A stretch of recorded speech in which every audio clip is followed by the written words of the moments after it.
કેટલાક વર્ષો પહેલા એક નાનું ગામ હતું જ્યાં એક ટોપીવાળો માણસ રહેતો હતો. તે ગામના દરેક લોકો માટે રંગબેરંગી ટોપીઓ વેચતો હતો. આ ટોપીવાળાને બધા ખૂબ જ પસંદ કરતા અને તે દરેક દિવસ તેના કાર્ટ સાથે ગામમાં ટોપીઓ વેચવા જતો.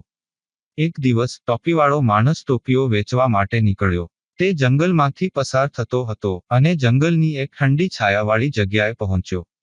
તે થાકી ગયો હતો, તેથી તેણે થોડી મિનિટો આરામ કરવાનો વિચાર કર્યો.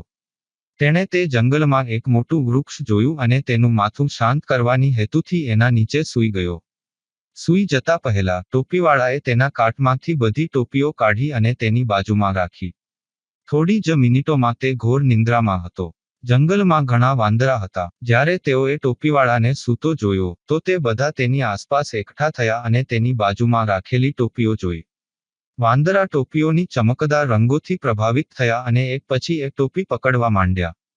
થોડી જ વારમાં દરેક વાંદરાએ એક ટોપી પહેરી લીધી.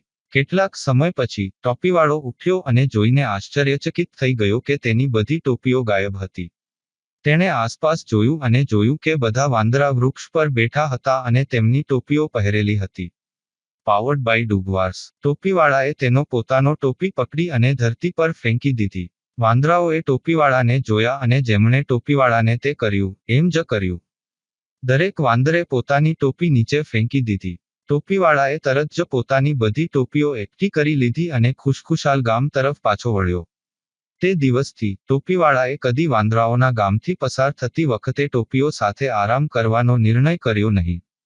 અને આ રીતે ટોપીવાળાએ તેની ટોપીઓ પાછી મેળવી લીધી અને ગામના લોકો માટે રંગબેરંગી ટોપીઓ વેચતો રહ્યો.